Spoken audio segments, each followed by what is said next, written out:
Hello, everyone, and welcome back to another episode of the TB&J podcast. With me today is D. I like candy corn, and Jeffrey, you do not.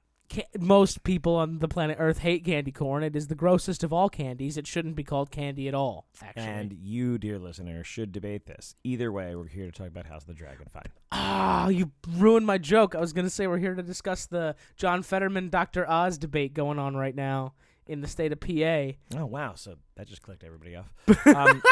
How's the dragon? Fine. I guess we'll talk about something that's actually entertaining. TB&J!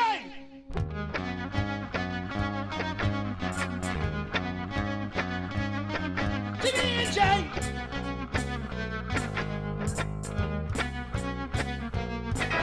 TB&J!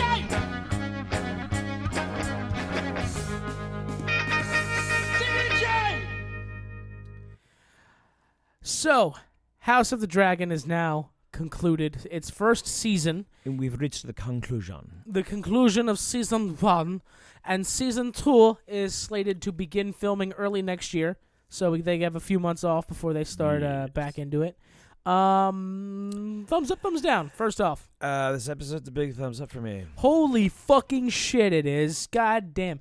This season has done a really good job at setting up a lot of dominoes, and then 9 and 10 were just like just knocking everything down. Yeah, so last episode for me was kind of a, thumbs down, and it was because mainly because of the Rhaenys. I every time I want to say the right thing. I'm not the only one who does this, by the way.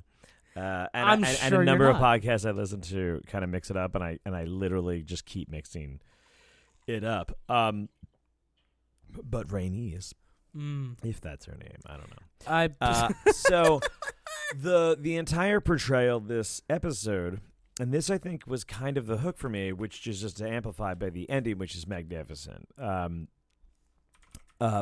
yeah, the Rhaenys is.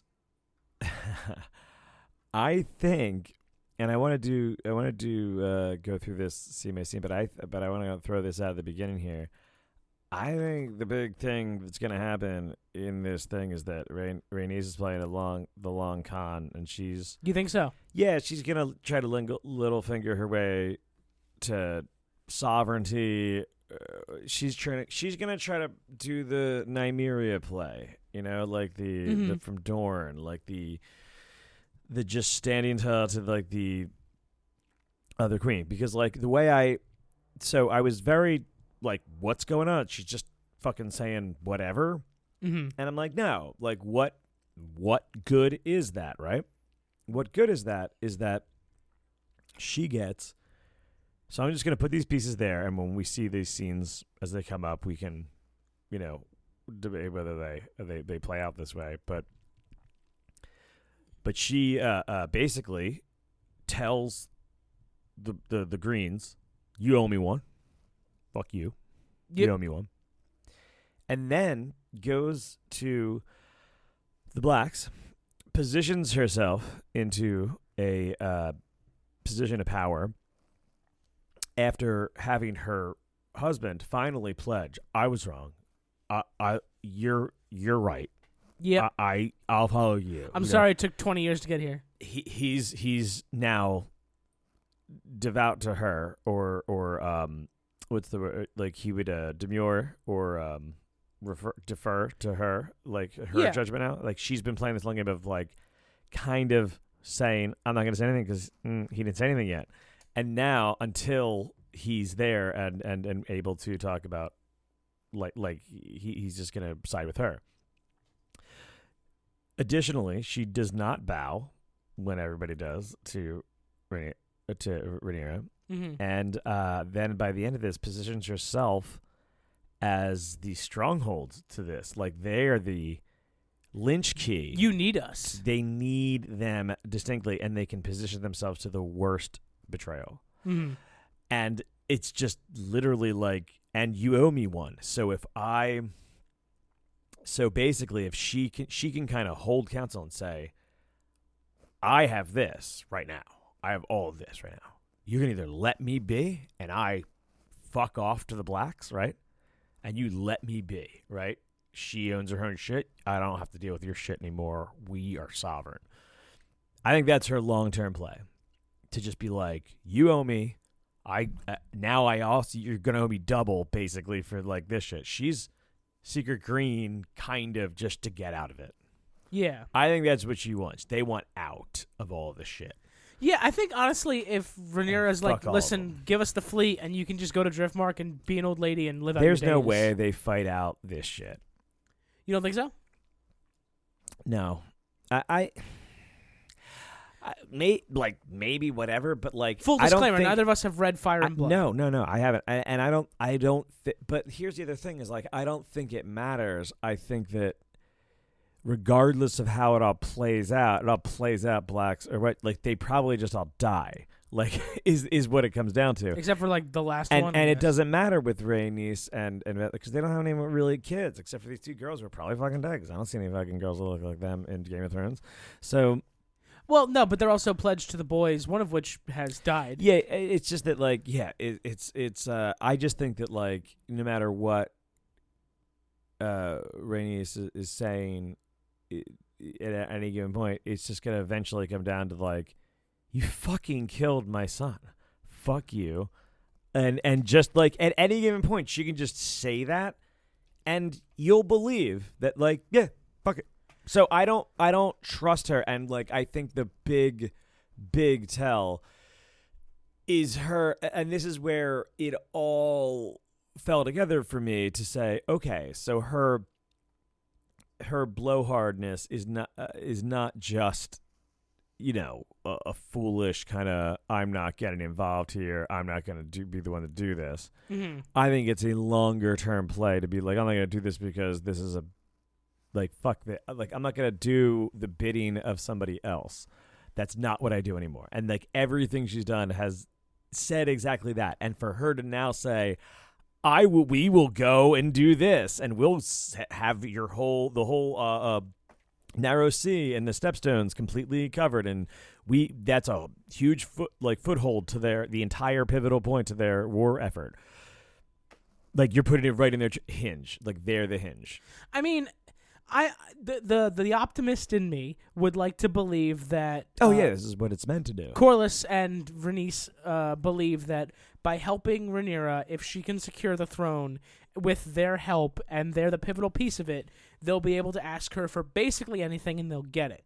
I also think what you're saying is probably going to happen, where she confronts Rhaenyra and is like, listen, you killed my son. I don't give a fuck about you. And I think that might force Rhaenyra to come clean and be like, listen, your son's alive. He's in Pentos. But that's just at best. Or on the other side of the sea. And that's just at best because, like, everything you said for that why they would get from the blacks, they would also get from the greens if they sided with them. So, like, it's the Yeah, but I think that they have a bit of a morality in them where it's like they stole. Why? Because they stole the throne, and I think Rhaenys I don't actually think they gives give a shit about that. I think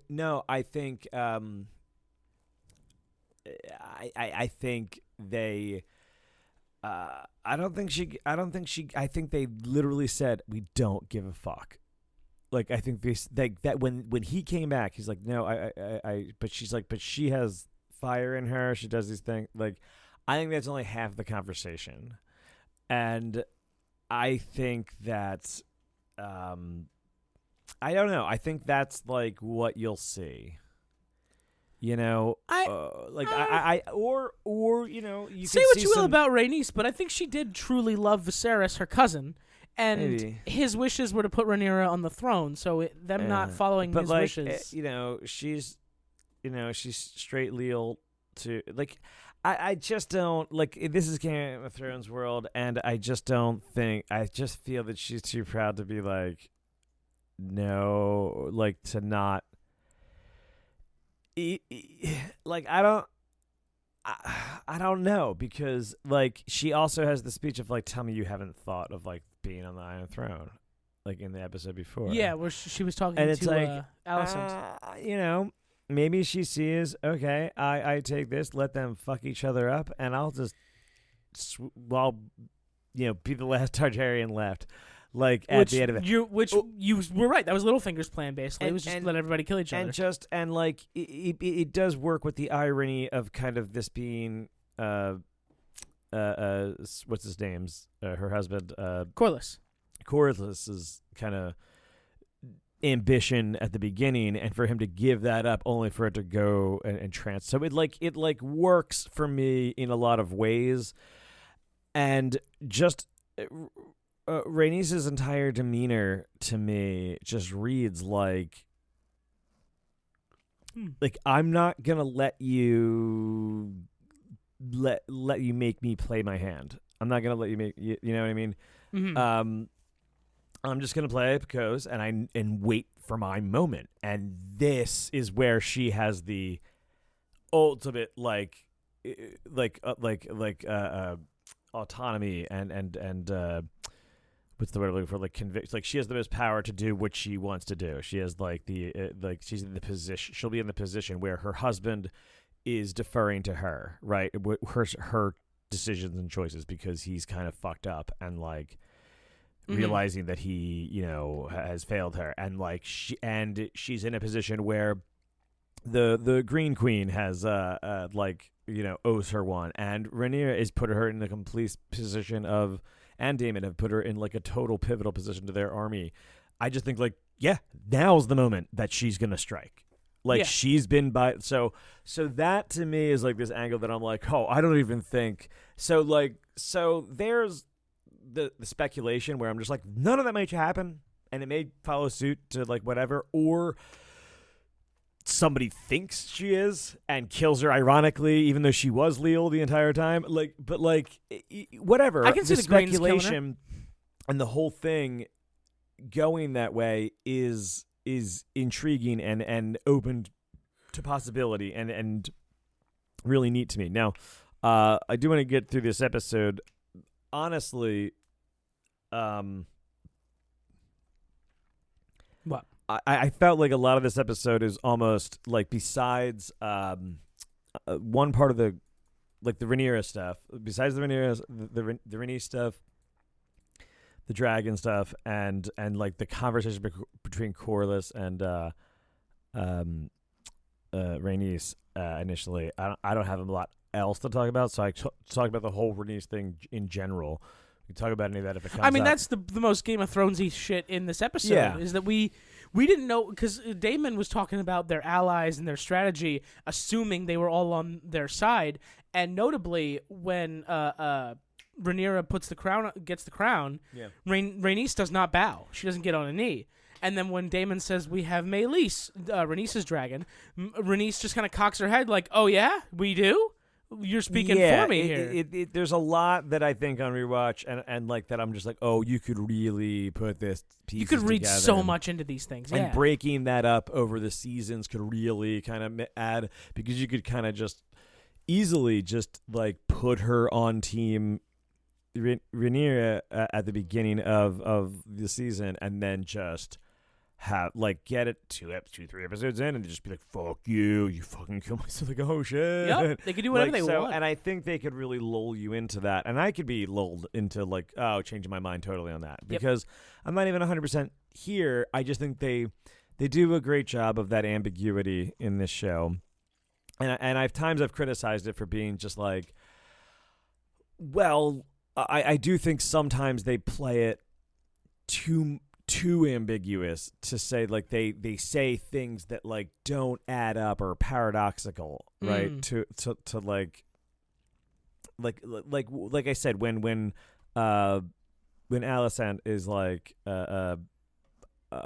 giving her the moon tea supposedly, and then she says clearly insinuates like what would happen to a girl, someone like her, if she were to talk. Yeah. And then she's like, "I won't talk," and then as she drinks the tea, she's like, "I know you won't." Like that is like the that statement makes, you're playing both sides of it, and I feel like you're cheating a little bit, because that is a telltale sign. Oh, you're absolutely cheating.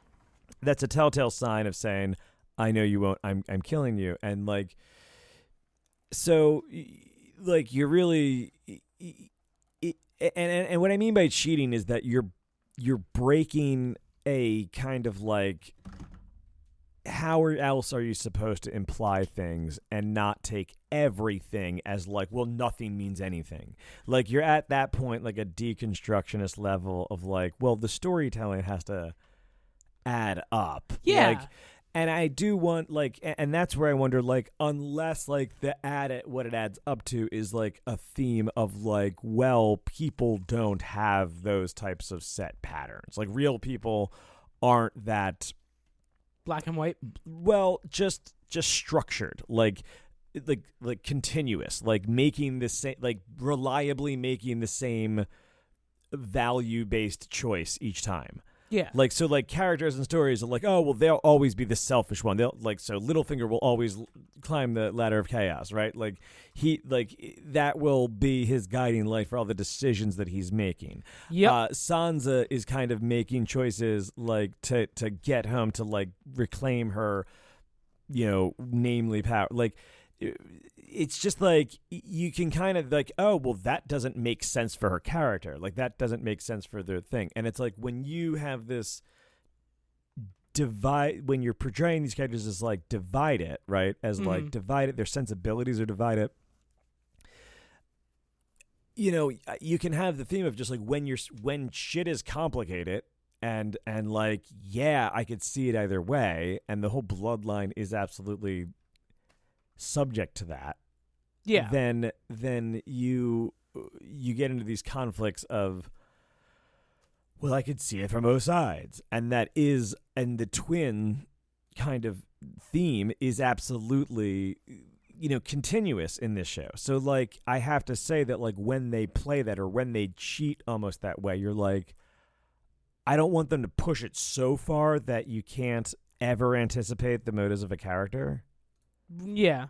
But you have to, because you have to make them somewhat reliably real, or actually in this case, reliably unreal. Like, but I do like, and I am starting to kind of grasp that element of this show, that they kind of really delve into that ambiguity on a level that that I don't think Game of Thrones did as much. They didn't look at it as like, you could always look at somebody who was doing things righteously as naive, I feel like, and you could easily just go to the side of practicality, right? And like the Lannisters, and in here it's just like, I don't like, it's not even like Tywin, even when he's losing, is cool.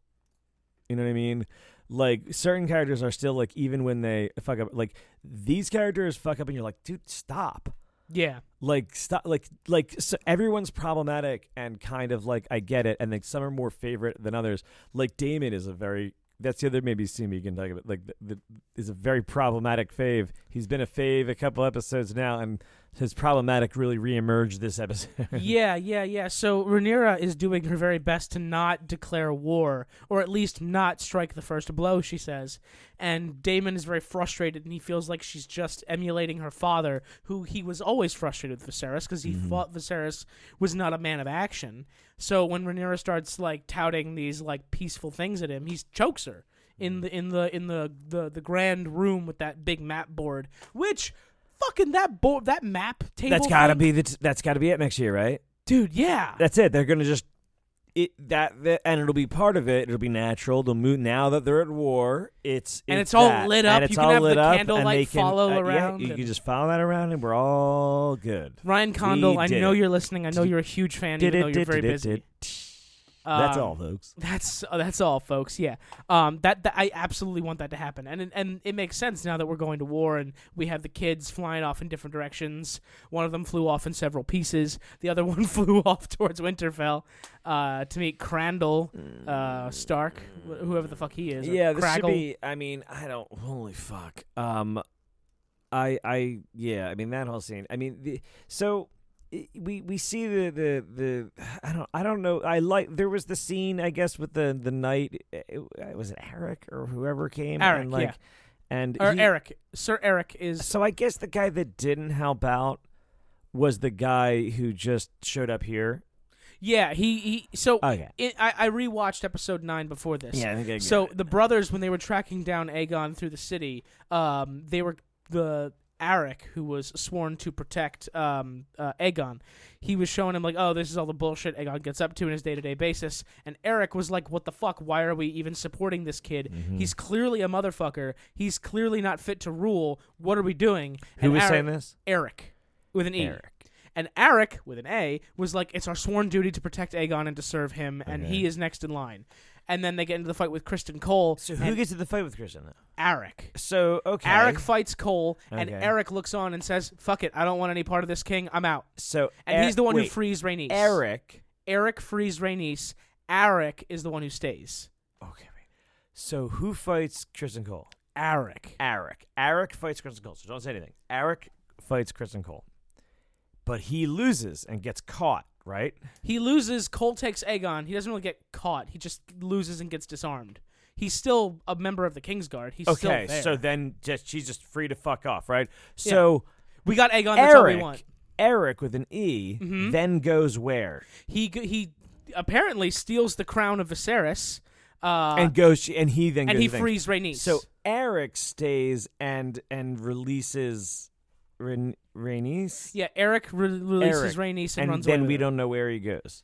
They get separated in the crowd, and it seems like because after he Heads back there. he heads back to Dragonstone. Okay, yeah. so that's Eric. Eric, yes. So now This is so confusing. I hate when I have to say Eric that. now is with. The king. Okay. Aegon. Oh, he stayed there. Eric is Fuck. with the, I don't it's- know. So okay. So It's basically Eric, it's literally the hound. the guy in the standing, mountain. the one standing over, looking and doing nothing, is now stole the crown and now is back with Rhaenyra. Yes. Okay, fine.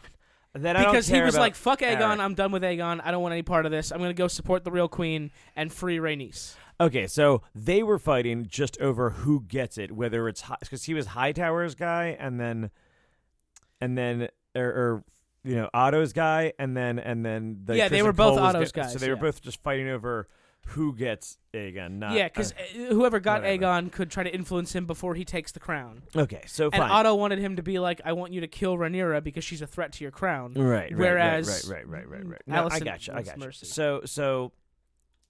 So okay, fine. So now this guy's like, fuck all that shit. All right, fine. Eric. I agree.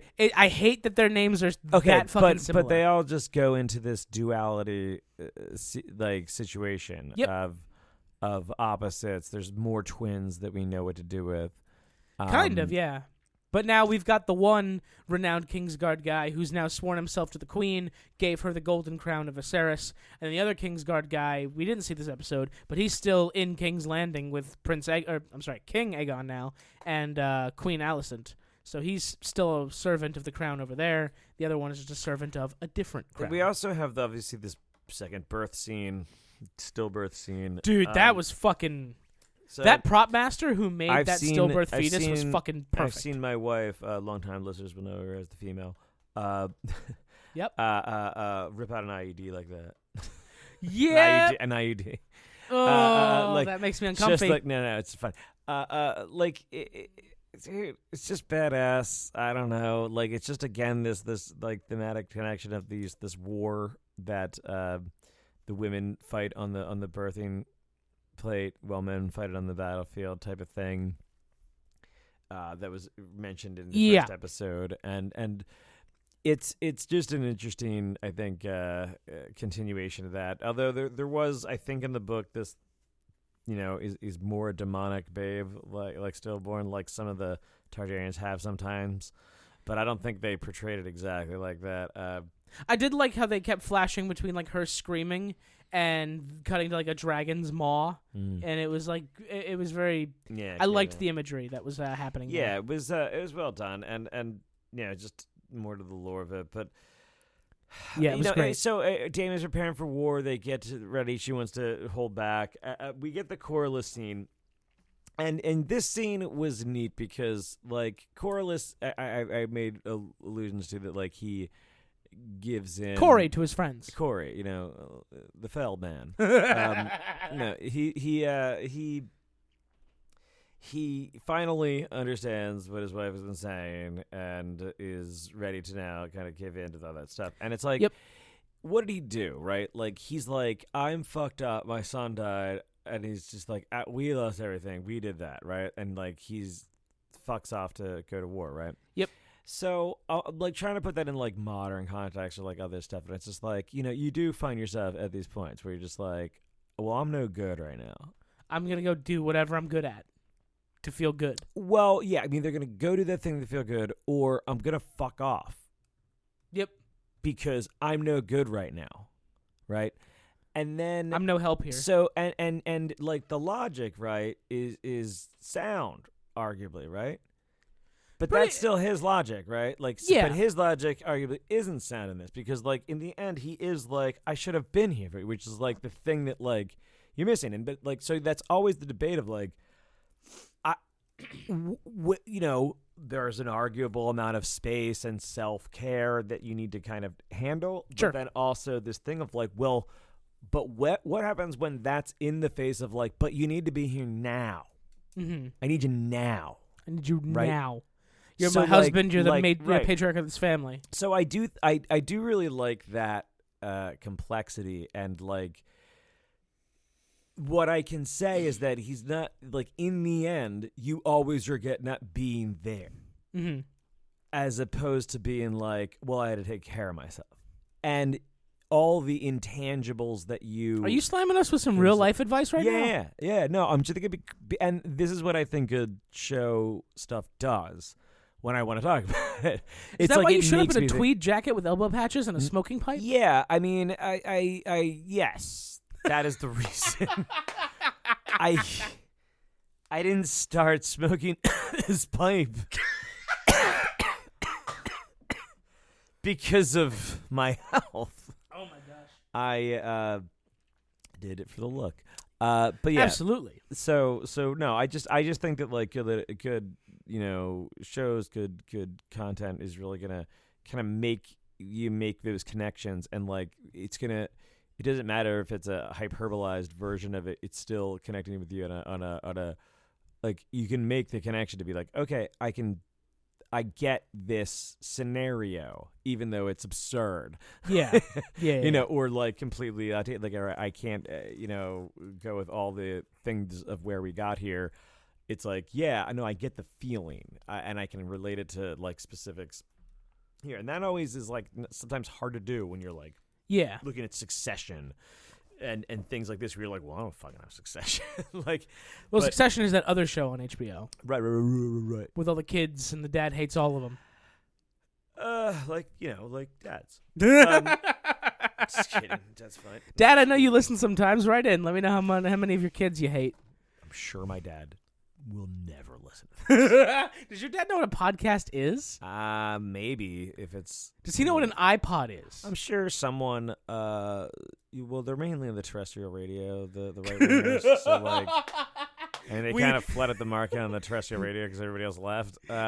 We need to broadcast on a ham radio so Yeah, that your you gotta dad get can a listen ham to radio. us. My dad will listen to on his car phone. So this kid. So yeah. Right. So relatable. So we get the What beginnings was of life war. like when Truman was president? Oh, man, I don't know that actually. I'm a Reaganer all the way. All the way. I'm Reagan on.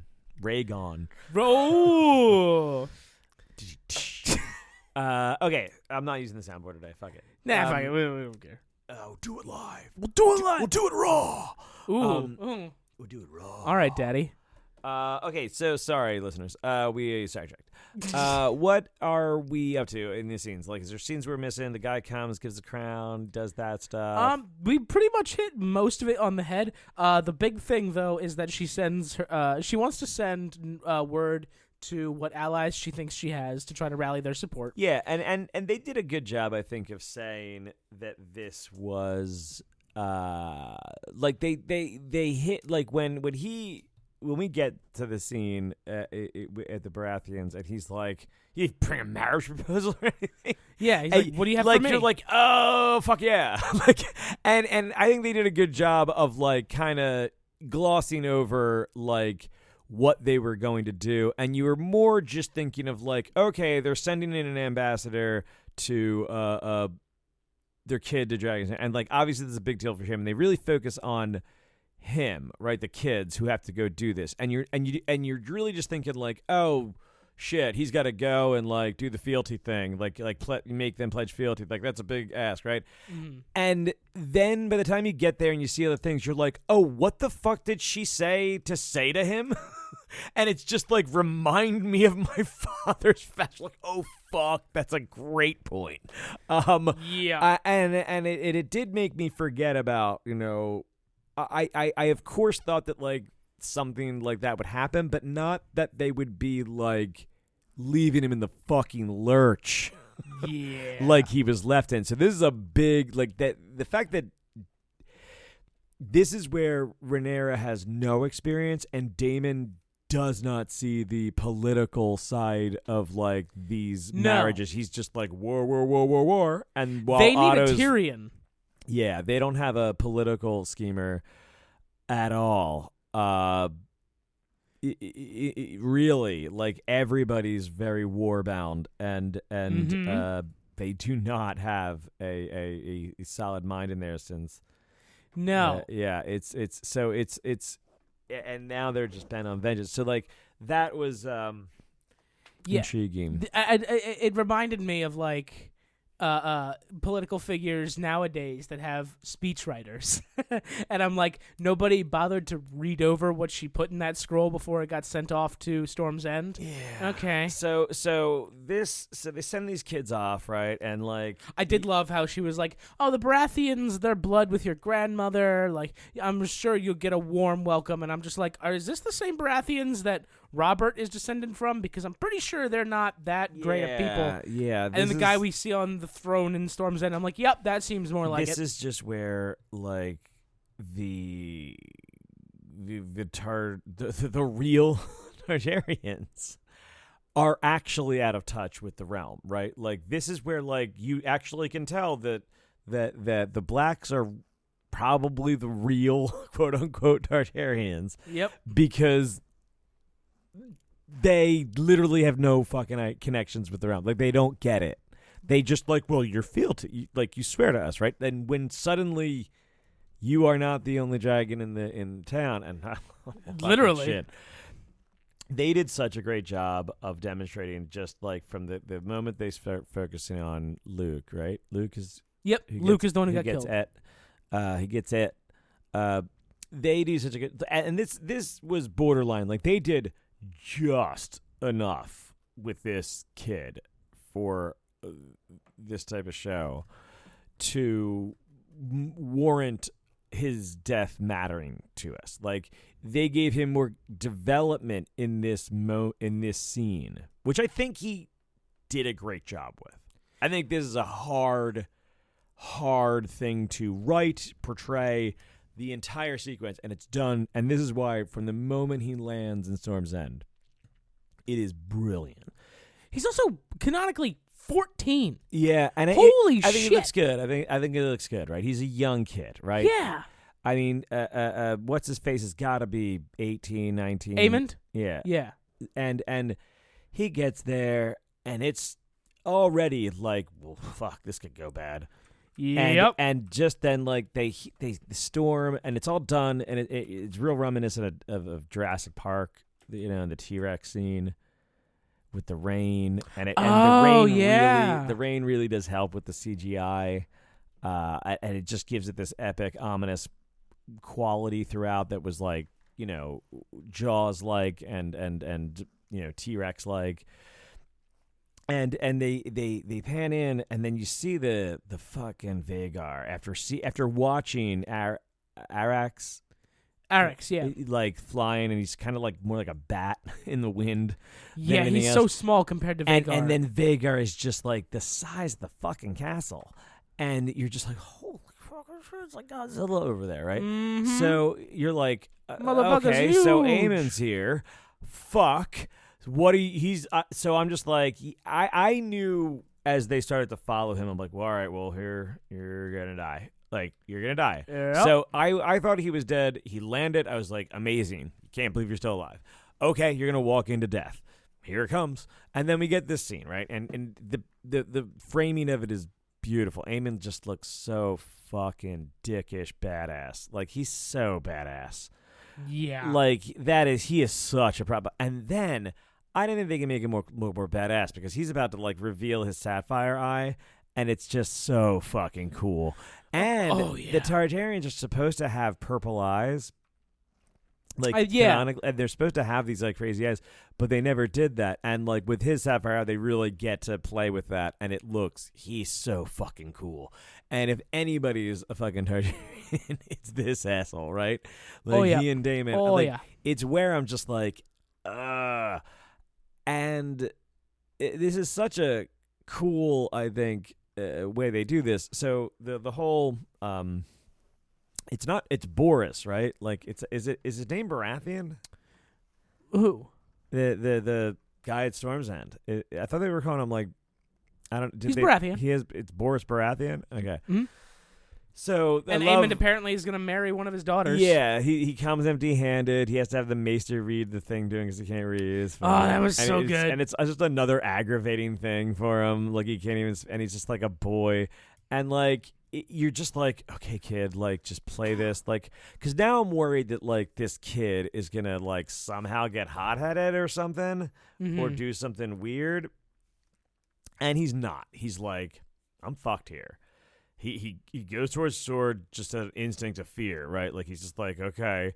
And then she's like, Boris is like, get the fuck out of here. Like, right? Like, he's like, you come with nothing. Like, he's just like, I'll take my message back.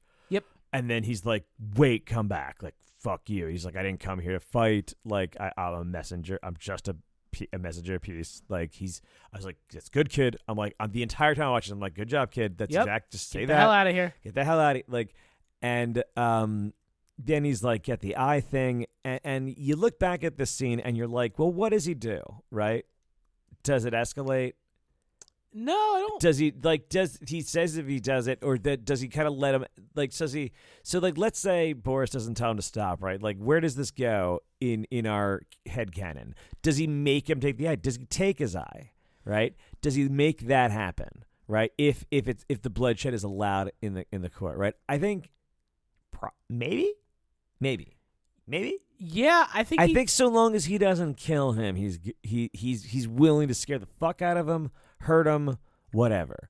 But he obviously doesn't even think of the fact that, like, he could die from like an eye gash like that, or losing an eye. Like, I think he's like Damon in the sense that he doesn't think to, like, that far ahead, but he definitely wants to fuck with him. He definitely is here to do almost exactly that. Oh yeah. But he's not seemingly here to kill him, because as they escort out, and I'm still like, good kid, don't get the fuck out of here, although you're not going to make it, I'm sorry. And then he sees that he's gone, and then, like, I'm like, so they found him flying back, and it's so ominous, and it's great, and I'm like, okay, where is it going to come? And then he's the reveal overhead, and just the sheer size again to, like, hit you with that another time is like the second big reveal here until you get the straight on shots, right? Yeah. And then you get, like, so like you get that opening over the castle shot. You get the overhead shot when he flies over Arrax, and it's just this tiny little bat compared to, like, a huge dragon. And then you get this great, like, he attacks him scene. Like, it just comes at him, and then it's him laughing and, like, just, like, fucking with him, and it's crazy. This is my favorite bit of this, because he was chasing him down and kind of, like, snipping at him, but then when Arrax blows fire on Vhagar, you can hear Jace telling him, no, stop, listen to me. Jace didn't want him to do that. And then when Vhagar eats Arrax, Aemond is fucking devastated. He's like, no, listen to me, don't do that.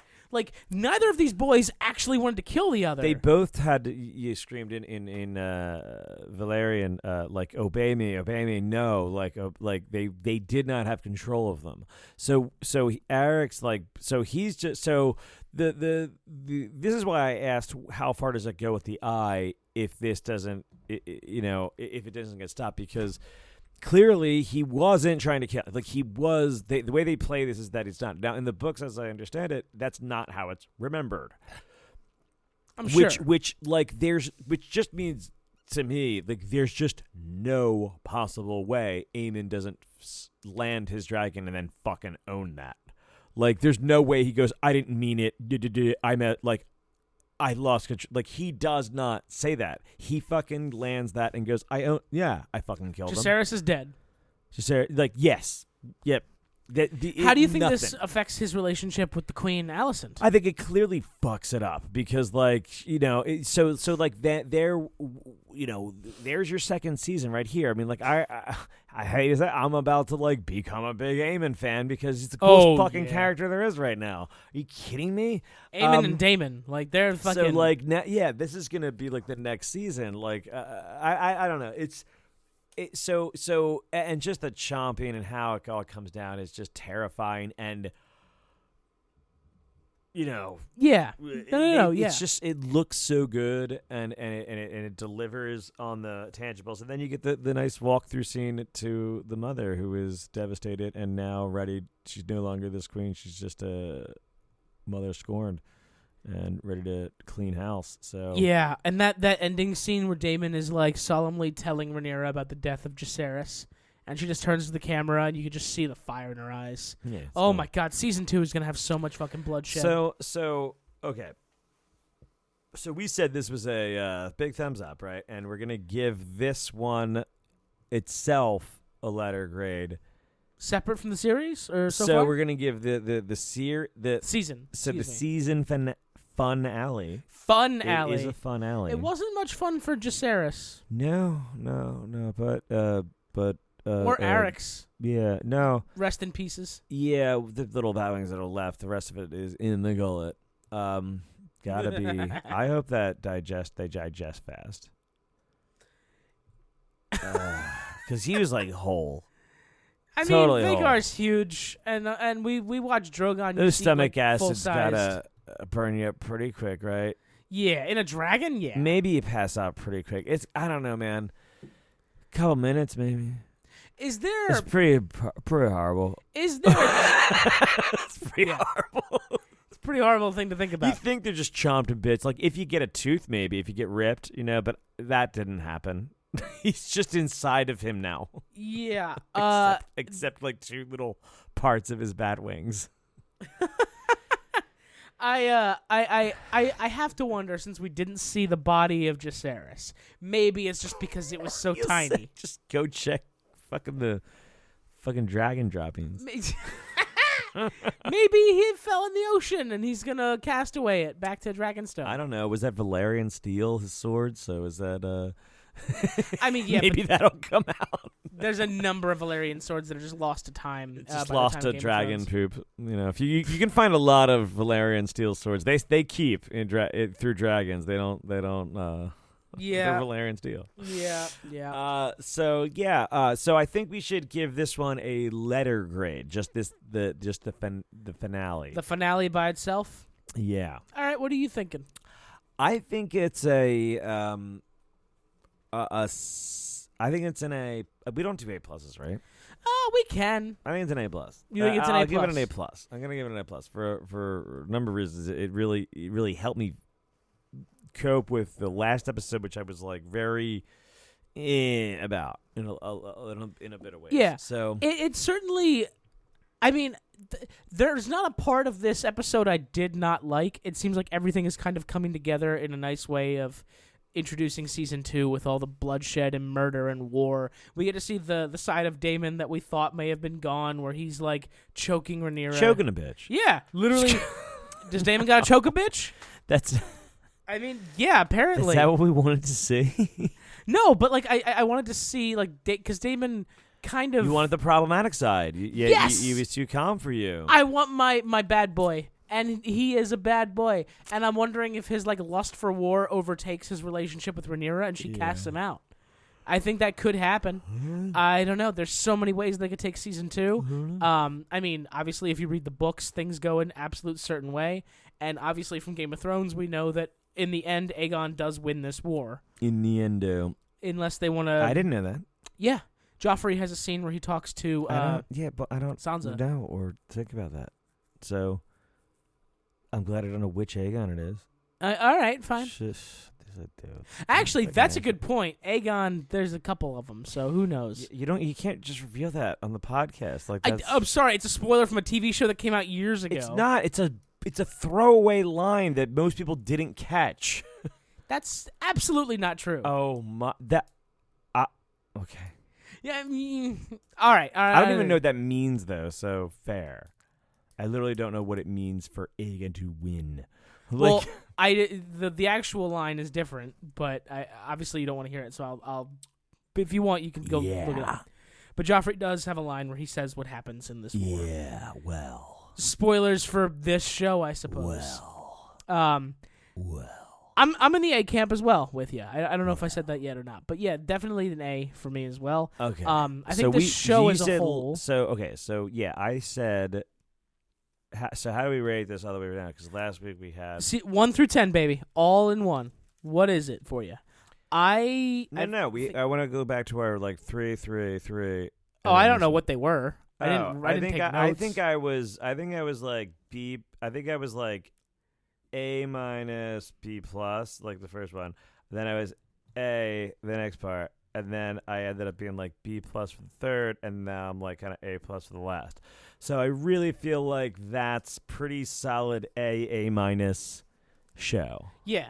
So that's good, I think, for Game of Thrones. I think it's also solidly like right around that 90% A mark for me. Yeah. It's not much higher than that because there were some things that kind of stumbled a little bit, but for the most part, this show delivered. I think that there is only one way to nail the time jumps, and they did it. Mm-hmm. And they could have easily fumbled that and fucked it up and lost to the entire audience. But I feel like they did it very nicely. Because they can kind of start like this last episode, right? Yeah.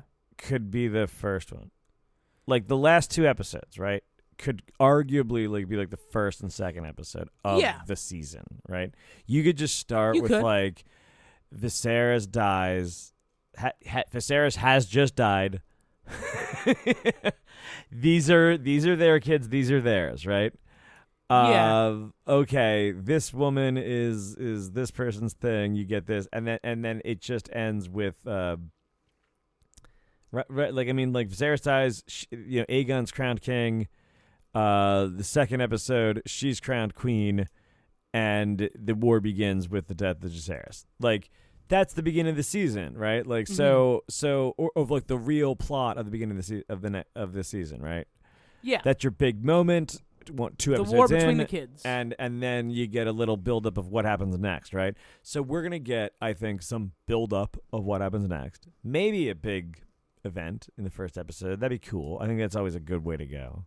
Have a big unless it picks up immediately where this one leaves off, and then it's like the first strike of war. Yeah, that's the other thought is do you just have the aftermath? Because you could also go the slow route again and kind of go okay, the slow aftermath of the Greens in episode 1, and then the slow aftermath of the Blacks in episode 2. Something to remember from the book is that from episode 1 to 10 here was like a 20-year span, but the rest of the entire story only takes place in 2 years.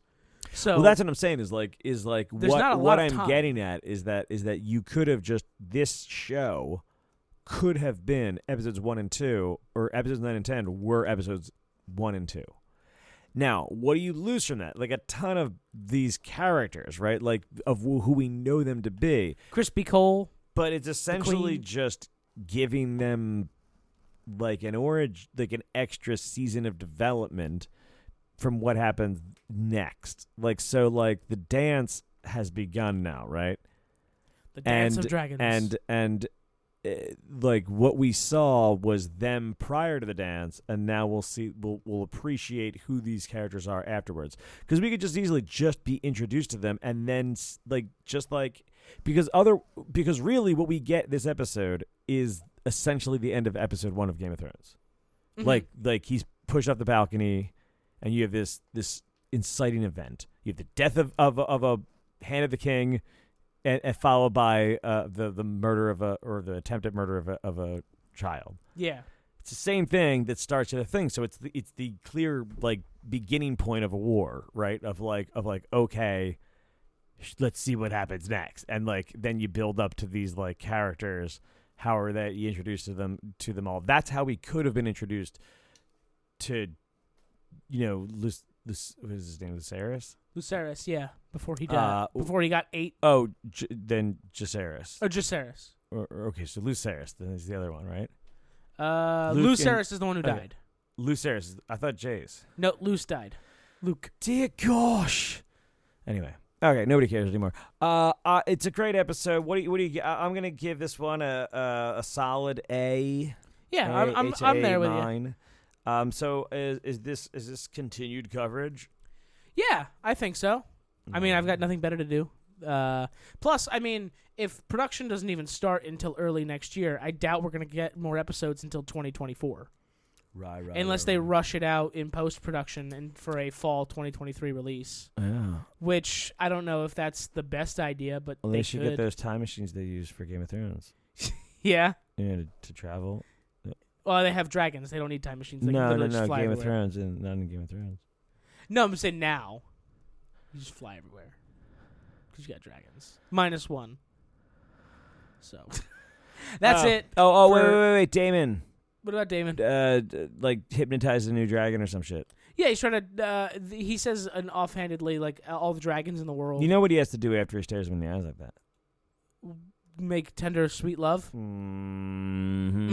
Without breaking eye contact. Oh, that's how you tame. That's the dragon. tough. That's a big dragon. It's a real taming of the dragon. But yeah, Damon comments how there are wild dragons that are just out and about, and he's trying his best to tame them and bring them into the fold. Wow. Also, he mentions there are dragons that don't have riders, and then people kind of look around the room uneasily.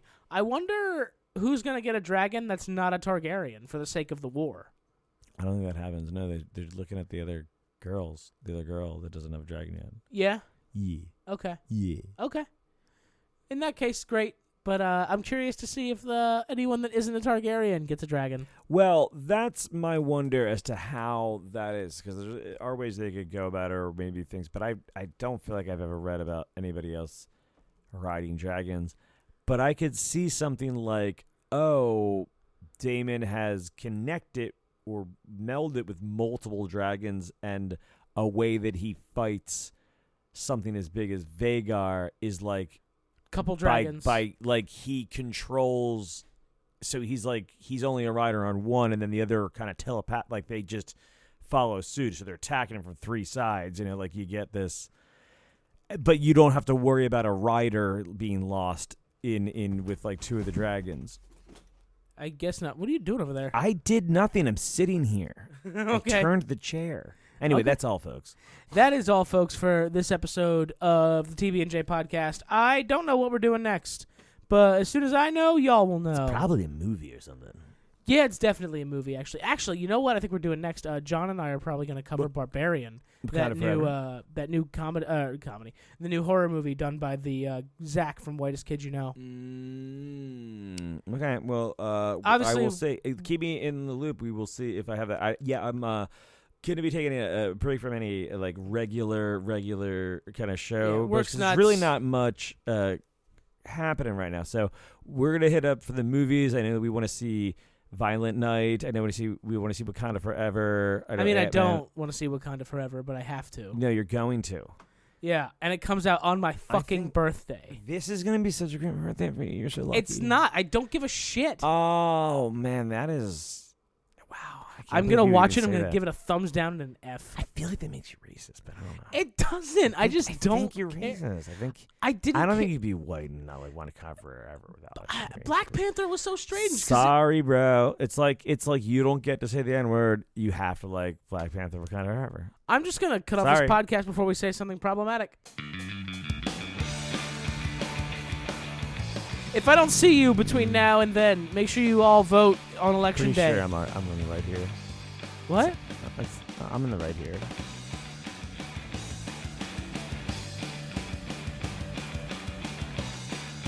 We owe them liking Wakanda Forever no matter what. No, I'm kidding. I'm going to judge it. This was genuinely a South Park plot point.